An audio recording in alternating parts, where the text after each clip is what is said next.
What? Bang!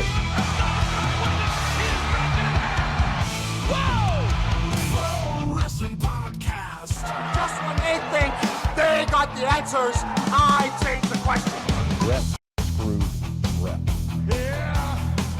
Woo!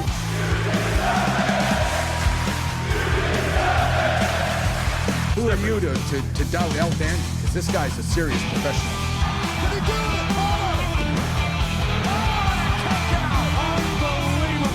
Too hot to handle and too cold to hold. And I am Macho King Savage.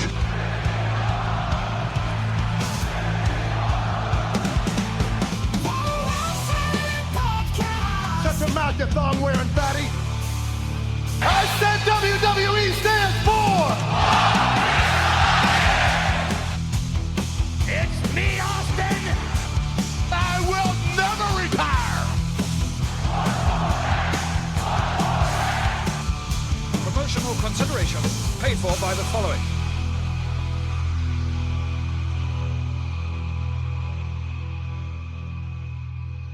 Hey, yo, Pro Wrestling Podcast listeners, welcome to the show where we don't sing it, we bring it. Help us out and click subscribe to show your support. Are you sick and tired of dropping $60 to $100 for the latest and greatest wrestling video game every single year?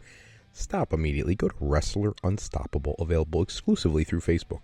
Create a wrestler, sign contracts, get into storylines, headline PLEs, even build your own corporation from the ground up, all included in Wrestler Unstoppable, available now to all Facebook users, totally free. If you want to become a member of the Pro Wrestling Podcast family, you want your name in the shoutouts like John down in Texas, John, love giving you the shout out, check out our Patreon page at patreon.com/Pro Wrestling Podcast. Sign up today. Don't forget, loyalty rewards. Anybody who contributes $15 a month, you get to co-host a show with myself. $7.50 a month, enter into a drawing to also co-host one of our shows. We'd love to do that with you. Just like John, where we are currently recording a series of Patreon exclusive content that'll be out there for all of our subscribers. Hello everybody, welcome to this episode of the Pro Wrestling Podcast. If you've got questions, comments, something you want me to touch on in a future episode, give me a call. It's the only way I'm going to know. Pro Wrestling Sound Off line 267-642-1160, where we'll get to those questions or comments in a future episode. Tonight, running through the randomness, it is the end of the year. We don't know how many of these episodes we're going to get to do before the big ball drops on New Year's Eve.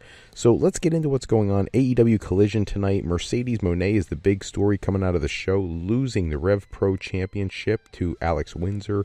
At some point, you knew she had to start dropping some of these belts, but now she's starting to turn it into a trend, starting to lose championships left and right, and I guess that's exactly what you kind of need to do.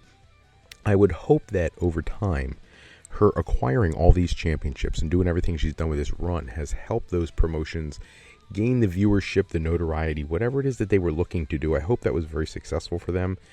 For me personally, I think she's one of the best talented female wrestlers in the world, and I think her carrying your championship as a banner talent for any company is only a perk to that company. So great run for her with whatever championship she still does have and once she's recently relinquished. But I just hope that the fans have given the support to those other companies that was the whole purpose behind doing this. So congratulations to Alex Windsor winning the Rev Pro Championship. That's beautiful. Great title switch. Nobody saw coming. And then the other big shocker tonight is seeing the upset in the Continental Classic. As going into the Continental Classic, most people, I think, automatically assumed that Kazuchika Okada was going to walk through this thing because he's the tournament wrestler that they always talk about. Well, tonight in the Continental Classic, Kevin Knight actually picks up a win over Okada, who was going for a couple rainmakers, kept missing him, and then Knight ended up grabbing his arm and rolling him up for a surprise win, and that's huge for Kevin Knight, and it makes it a little more complicated at the end of the Gold League because now there's a 5-way tie for first place in the Gold League, and I don't know what you do to resolve that. So we're going to have to wait and see how all that plays out. It was a great show. Jack Perry defeated Speedball Mike Bailey in another tournament match. So the tournament's been fantastic. Tony Khan, kudos to him for putting together a concept. I'm not going to give him full credit for creating the concept, because let's be honest, it's basically the G1 Climax. But booking it can't be simple. And he's made it very different every year. So it's really exciting to see that he's made some changes this year to make it feel fresh, feel like the concept isn't going to get stale on us, which is very exciting. Let's get some updates in about TNA. We have talent contracts that we know we're coming due at the end of this year, and apparently several talents have been given what they're considering short-term contracts. We don't know how many months. It sounds like 3 to 4 month deals. Fightful Select and several other outlets pointing out that Steve Macklin, AJ Francis are already on the books for those short-term contracts.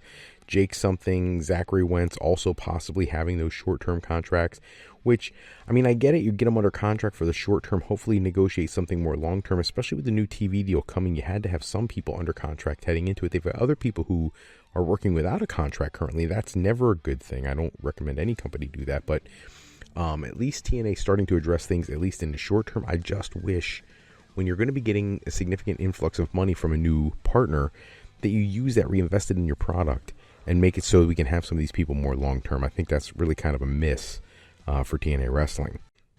Of course, also in the news, maybe a miss, maybe success, depends on how you look at it.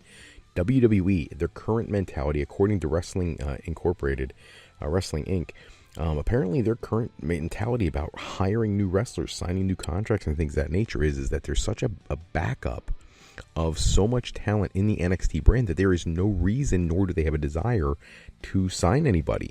Unless it's like a mainstream star from the outside the company, it does not look like they're looking to make any of those acquisitions. In the past, if you would have seen somebody, you know, a quality person, a Hideo Itami or somebody like that back in the day, or I'll even go there, the Kevin Steens, the El Genericos when they're in Ring of Honor and eventually making their way to the Performance Center. I don't know if you would see as many of those now, which is somewhat alarming. I mean, I get it. The NXT's got phenomenal talent. There's nothing you can take away from the NXT talent. A lot of people feel like it's the best show every week on television to begin with. But at the same time, if you're not hiring people, the word that's coming out, and this is reported by various outlets, including the Wrestling Observer newsletter, Dave Meltzer, saying that, you know, when AEW or TNA stars have contacted WWE, they've been told that the company's not looking to hire any new talent, unless it's somebody like a Chris Jericho or a Leon Slater or something like that. Not looking to bring anybody in. You know, we just got done saying how TNA is signing 4 people to short-term deals. The WWE's not doing a whole lot of that. They bring in a couple people that they're trying to, you know, basically, develop. You know, they still are going to do their tryouts because they have to keep that farming system going in NXT and at the Performance Center.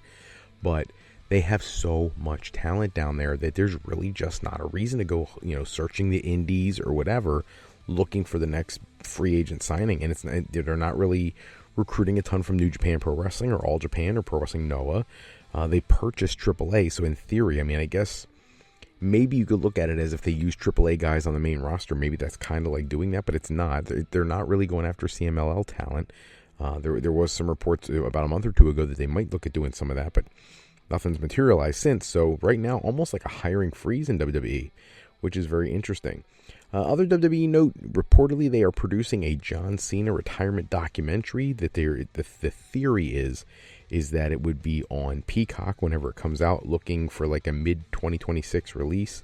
That's according to WrestleVotes Radio on Fightful Select. That there were camera crews at Saturday Night's Main Event producing content that'll be used in the documentary all throughout the show for the match against Gunther and all the events taking place backstage and everything else. I think that was kind of something we all kind of could have assumed was going to happen anyways. But it's at least now we have some kind of confirmation that something like that is going on. Speaking of the John Cena retirement, we already know that AJ Styles is hanging up the boots later this year, possibly Brock Lesnar. We know Hiroshi Tanahashi retires after Wrestle Kingdom. R-Truth was having a conversation this week. He was having a discussion with Saturday Night's Main Event Recap, where there was a conversation about whether he was going to retire, and he made a reference. He said he told Punk, "We all on deck." He said, "I'm on deck," meaning he knows at some point it's going to happen. He even referenced at one point during the interview, he said that his current contract at WWE, which he signed last June, could be the last one of his professional wrestling career. And there's a quote at the very end where he says, "We all have that time. We all have to get off the ride at some point." R-Truth, I mean, look, John Cena is 48 years old and hanging up his boots. R-Truth, even though John Cena is his childhood hero, a little older than John Cena. You know, he's in his 50s. So, I mean, he still looks great. He still performs great. I wish he'd be the more serious character when he came back.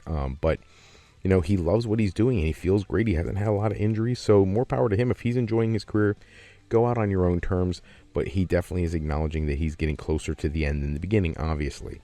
So, a couple things here. If you are somebody who does not like spoilers, this would be a good time to leap ahead a few minutes because we're going to give 3 spoilers from the Smackdown tapings for next week because they are recording more than one episode because of the holiday season. The big one for me, NXT superstar Trick Williams is being called up to the main roster. He is being listed on the internal roster for the Smackdown brand and will apparently have a backstage conversational segment with Cody Rhodes. And it is going to be marking his permanent move to the main roster. I think everybody has kind of thought that might have happened a year ago, and now it's nice to see that he's going to move to the main roster and have something of substance to do there, hopefully, especially if they're having him mess around with Cody Rhodes already. Cody Rhodes has his hands full with Drew McIntyre, another spoiler from that taping.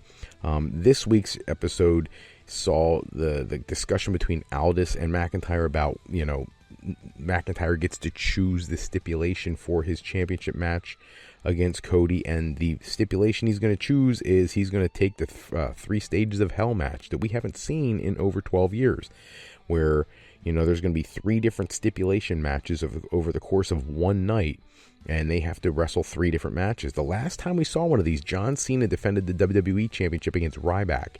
Like, one match was a lumberjack match, one was an ambulance match, one was a tables match, all in one night. So it'll be curious to see how they book this. So it's like Drew McIntyre's getting a 3rd shot, but he's really getting 3 more matches with Cody Rhodes all in one night. That'll be interesting.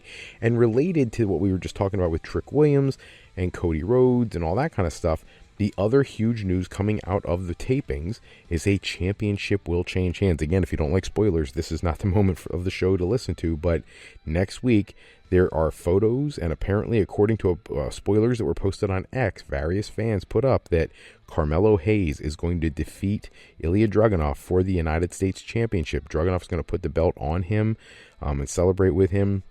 We'll have to wonder if there's going to be some kind of tie-in to Trick Williams and Carmelo, now that Carmelo is going to be the United States champion. But I love it. Carmelo getting an opportunity to let his character grow a little bit, get some championship gold around his waist. I think it's taken a little long, especially when we have these mid-card championships like the Intercontinental Championship. I think that's perfect for somebody like him right now when the top of the card is so crowded. So congratulations to him a little early, even though we're not supposed to know about it yet.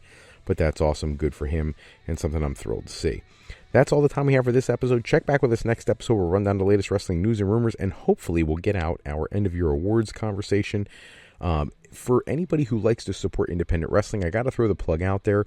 January 10th, Eisenhower Science and Technology Leadership Academy in Norristown Area School District. I will be there defending the Eisenhower Heavyweight Championship against JT Cage in a hardcore match. I'm looking forward to really taking it to JT Cage. The guy likes to talk a whole lot of trash on social media, and he talks a lot of trash about my students. I will be taking it out on him that night. Please, if you are in the area and you want to support indie wrestling and support Eisenhower Science and Technology Leadership Academy, we'd love to see you there. Special thanks as always out to Suno AI for generating the music and sound effects we use in the show. Today's show is sponsored in part by Beazle Games. Bring a new friend to family game night. It's easy with Sketchy people. Showcase your artistic side in this game from Beazle Games by going to thegamecrafter.com and picking up your copy today. If you're looking for your next career move, you're considering college or university life, maybe you just need some formal training for your next career decision, go to our website at frolifeplanning.com for all your higher education needs, as Fro Life Educational Planning is for today, for tomorrow, and for life with Fro Life. I'm Fred Froelich, better known as Dr. Fro. I want to thank you for taking some time with us today. Till next time, take care. Have a great night. Have a great holiday season, everybody. Have a good one.